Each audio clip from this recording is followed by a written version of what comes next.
Welcome to my TET classes. Friends, आज हम पढ़ेंगे पृथ्वी और हमारा जीवन, जिसमें हम टॉपिक 5 को पढ़ने वाले हैं, जिसका नाम है उद्योग धंधे। फ्रेंड्स, यहाँ पे इस टॉपिक में ये बताया जा रहा है कि अब कृषि का, जिस तरह से आप कृषि उपजाते हैं, वो किसी और उद्योग के लिए एक आधार का कार्य करती है, कच्चे माल को प्राप्त देती है, और ठीक उसी तरह से आपके उद्योग भी कृषि के लिए कच्चे माल के रूप में सामान देते हैं। तो देखिए यहाँ क्या दिया है कि कृषि के द्वारा हम खाद्यान्न वस्तुओं को उगाते हैं, उद्योगों के द्वारा वस्तु को बनाया जाता है। कृषि उद्योग को कच्चा माल उपलब्ध कराती है तथा उद्योग कृषि को पक्का माल जैसे यंत्र, रासायनिक खाद उपलब्ध कराते हैं। इस प्रकार के कृषि एवं उद्योग एक दूसरे पर आश्रित है। आप देख रहे हैं कि ये कहीं न कहीं एक दूसरे पर आश्रित होते हैं, क्योंकि कृषि द्वारा जो चीजें उत्पादित होती है वो उद्योगों के लिए कच्चे माल के रूप में कार्य होता है, और वही उद्योग फिर पक्के माल के रूप में कृषि को पुनः कोई न कोई वस्तु देते हैं।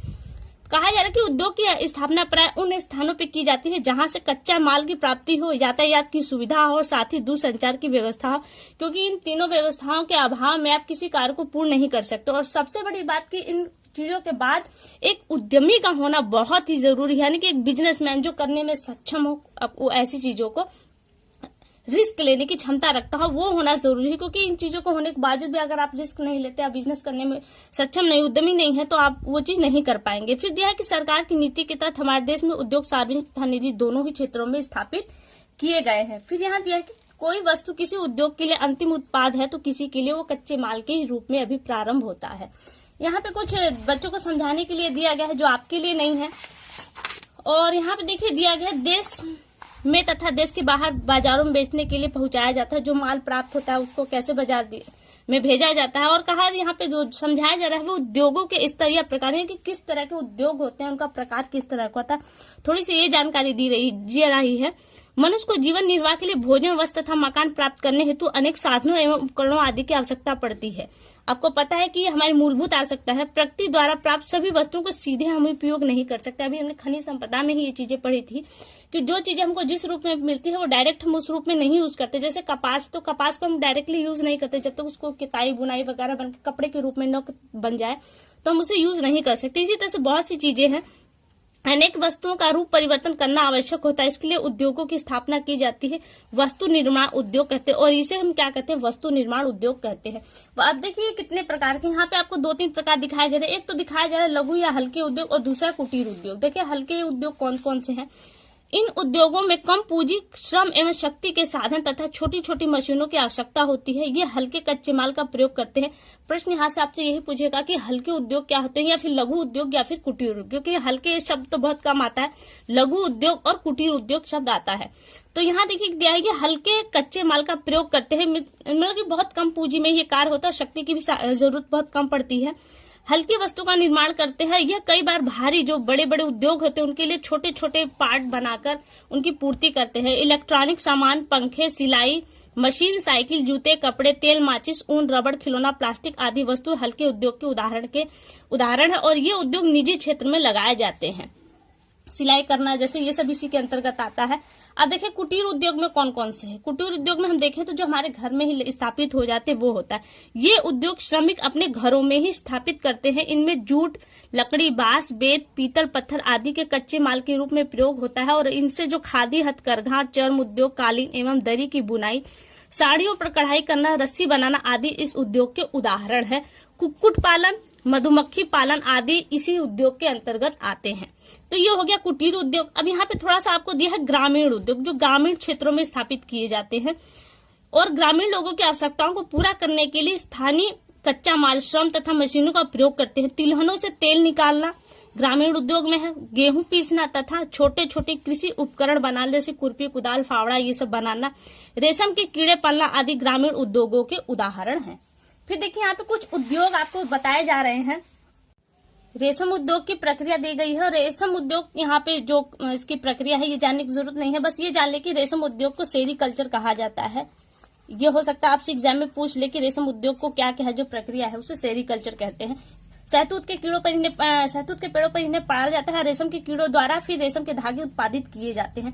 तो ये आपका रेशम उद्योग आता है। फिर आपको चॉकलेट के लिए बताया गया कि चॉकलेट कैसे बनती है, इसके बारे में थोड़ा सा दिखाया गया चित्रों के माध्यम से। चीजों को पढ़ने की जरूरत नहीं है। एक बात ध्यान दीजिए कि जो चॉकलेट हमें प्राप्त होती है वो कोको के फल से प्राप्त होती है, और जबकि कॉफी हमको कहवा से प्राप्त होता है। लेकिन हमारे दिमाग में अक्सर ये होता है कि चॉकलेट और कॉफी को हम एक ही फल के द्वारा समझ लेते हैं, लेकिन गलत है, क्योंकि चॉकलेट हमको कोको से प्राप्त होता है और कॉफी हमको कहवा के फल से प्राप्त होता है। तो ये एक प्रक्रिया दी गई है। आगे इस तरह से एक और है, जूट उद्योग के लिए दिखाया गया कि जूट उद्योग क्या होता है। पानी में पहले उस पेड़ों को, जूट के जो पौधे होते हैं उन्हें सड़ाया जाता है, फिर उनके जो छाल होते हैं उसे निकाल जाते हैं, उनका बंडल बना के फिर उन्हें जूट के लिए तैयार किया जाता है। इसी तरह से चाय का दिया है कि पत्तियों को चुना जाता है, पत्तियां सुखाई जाती हैं, पत्तियों को फिर छाट कर किस्में तैयार की जाती है, फिर उन्हें डिब्बे में बंद किया फिर उसका निर्यात किया जाता है। आगे दिया है रबड़ उद्योग। आपको पता है कि रबड़ का पौधा आता है और इसी से टायर ट्यूब वगैरह जो रबड़ वाली चीजें उन्हीं से प्राप्त होती हैं। तो रबड़ के वृक्ष से दूध निकाला जाता है, फिर उस दूध को गर्म करके रासायनिक क्रिया द्वारा फाड़ दिया जाता है और फिर उस जो फटा दूध होता है उसको छान कर एक बेलन के माध्यम से बेलकर उसे आप देख रहे हैं सुखाया जा रहा है, फिर इससे वस्तुओं का निर्माण किया जाता है। फिर देखिए आगे कहवा के बारे में दिया, बच्चों को समझाया गया है बहुत अच्छी तरीके से कि किन चीजों को कैसे। देखिए कहवा बनाने की प्रक्रिया है। कहवा हमारा जो कॉफी है वो हमें कहवा के पौधों से ही प्राप्त होता है, कहवा के फलों से ही ये दिया गया है। फिर देखिए नमक के बारे में आप जानते हैं कि समुद्र के किनारे एक क्यारियां बना दी जाती हैं, देख रहे हैं जैसे इस चित्र में क्यारियां बने। जब वृहद ज्वार भाटा आता है तो इन क्यारियों में पानी भर जाता है और लगभग 1 महीने बाद दूसरा वृहद ज्वार आने से पहले ये क्यारियां सूख जाती है और इसमें से नमक खन कर निकाल लिया जाता है। फिर इन्हें मशीनों के द्वारा साफ करके पैकिंग की जाती है, ऑर्डर मिलाया जाता है। इस प्रक्रिया द्वारा ये उद्योग पूर्ण होता है। तो ये कुछ उद्योग बच्चों को बताए गए हैं। फिर याद दिया है कि पर्यावरण उद्योग। अब इसका जो उद्योग है उनका पर्यावरण पर क्या प्रभाव है। तो पर्यावरण उद्योग, जो हमारे उद्योग पर्यावरण को 2 रूप से प्रभावित करते हैं। कौन सा है? एक तो ये है कि हम कच्चे माल को जो उपयोग करते हैं वो बहुत ज्यादा मात्रा में उसका दोहन करते हैं, जिसका भी प्रभाव पर्यावरण पे पड़ता है, और उस दोहन के वजह से बहुत ज्यादा अपशिष्ट पदार्थ भी निकलता है, जिसका भी पर्यावरण पे बहुत बुरा प्रभाव पड़ता है। इनकी दोनों कंडीशन है जिसपे पर्यावरण प्रभावित होता है। तो कुछ टिप्स दिए गए हैं यहाँ पे कि आप क्या करें कि ये अच्छा हो। तो ये पर्यावरण के नजर से ये पॉइंट आपके लिए इम्पोर्टेंट हो जाते हैं। तो देखिए क्या पॉइंट्स हैं। अधिक प्रदूषणकारी, अत्यधिक खतरनाक प्रकृति के उद्योगों को आवासीय क्षेत्रों से दूर स्थापित किया जाए। एक पॉइंट। दूसरा पॉइंट है उत्पादन के उपरांत औद्योगिक कचरों को फेंकने से पहले शोधन करने का प्रबंध करना तथा उनके उचित निस्तारण की व्यवस्था भी करनी चाहिए। तीसरा है नाभिकीय ऊर्जा के उत्पादन वाले उद्योगों से निकले रेडियोधर्मी जो कचरे हैं का निस्तारण करने से पहले उन्हें रेडियोधर्मी विहीन कर दिया जाना चाहिए ताकि रेडियोधर्मियों न फैले। अगला पॉइंट है औद्योगिक प्रतिष्ठानों से निकलने वाले अपशिष्ट जल को जलाशयों, झीलों, तालाबों, नदियों, सागरों में शोधन करने के बाद ही डालना चाहिए। अगला पॉइंट है अत्यधिक ध्वनि करने वाले उद्योगों की मशीनों में ध्वनि सामक जो यंत्र हैं उन्हें स्थापित किया जाना ताकि ज्यादा शोर न फैले। अगला पॉइंट है चीनी उद्योगों से निकलने वाले कचरे में जैविक एवं कंपोस्ट खाद तैयार किए जाने चाहिए। जो गन्ने का अवशेष बचता है उसे इसलिए कहा जा रहा है। आगे दिया है उद्योगों एवं औद्योगिक क्षेत्रों में प्रदूषण रोधी वृक्ष की हरी पट्टी विकसित करना। ध्वनि प्रदूषण को नियंत्रण में वृक्षों की हरित पट्टी उपयोगी होती है और इसे ही हम ग्रीन मफलर के नाम से भी जाते हैं, क्योंकि हरित पट्टी का मतलब है ग्रीन मफलर। तो ग्रीन मफलर ध्वनि प्रदूषण से ही नियंत्रित होते हैं। ध्वनि प्रदूषण के लिए आप देख सकते हैं। और वृक्ष तो ये जान लीजिए हर तरह के प्रदूषण के लिए इम्पोर्टेंट है। हर प्रदूषण को रोकने के लिए वृक्षों का बहुत से महत्वपूर्ण हाथ है। फिर एक उद्योग के माध्यम से बच्चों को समझाया जा रहा है कि कहाँ पर किस तरह से आप रिस्क ले सकेंगे तो आप उद्योग में सक्षम हो पाएंगे। तो इस तरह से आपका ये अभ्यास टॉपिक खत्म हो जाता आ जाता है। अभ्यास में प्रश्न उत्तर जो आपके लिए नहीं है। तो यहाँ पे देखिए रिक्त स्थान की पूर्ति दी गई, इन्हें देख लेते हैं।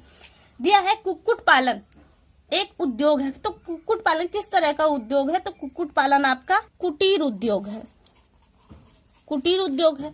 लघु उद्योग के लिए कम पूंजी की आवश्यकता होती है, क्योंकि कम पूंजी की आवश्यकता और कम धन की आवश्यकता होती है। फिर गेहूं पीसने का जो कार्य है वो किस उद्योग के अंतर्गत आता है? वो ग्रामीण कार्य के अंतर्गत आता है। फिर दिया है साइकिल उद्योग आपके किसके उद्योग के अंतर्गत आता है? किसका उदाहरण है? तो वह है लघु उद्योग का उदाहरण है। कुटीर उद्योग से क्या प्राप्त होता है? तो कुटीर उद्योग से आपको निर्मित वस्तुएं मिल जाती हैं। निर्मित वस्तु वो आपको आमद इस होता है आमदनी, आमद प्राप्त होती है। फिर दिया है आगे सही जोड़े बनाइए। तो सही जोड़े में देखिए रेशम आपको कहाँ से प्राप्त है? तो रेशम के लिए आपको शहतूत के वृक्षों को लगाना पड़ता है। फिर इलेक्ट्रॉनिक उद्योग आपके किसके अंतर्गत है? तो इलेक्ट्रॉनिक उद्योग आपके लघु उद्योग के अंतर्गत आते हैं। फिर मधुमक्खी पालन कुटीर उद्योग के अंतर्गत आता है। तिलहनों से तेल निकालना ये ग्रामीण में आता है, अभी हमने पढ़ा है ग्रामीण उद्योग के अंतर्गत तिलहनों से तेल निकालना आता है। और जो चॉकलेट आपका है वो कोको के फल से प्राप्त होता है। जबकि मैं अगर हूँ कॉफी कहाँ से प्राप्त होता है, तो आपको कहवा से प्राप्त होता है। तो ठीक है फ्रेंड्स, आज के लिए केवल इतना ही। अगले वीडियो में आपसे बहुत जल्द मुलाकात होगी, तब तक के लिए नमस्कार।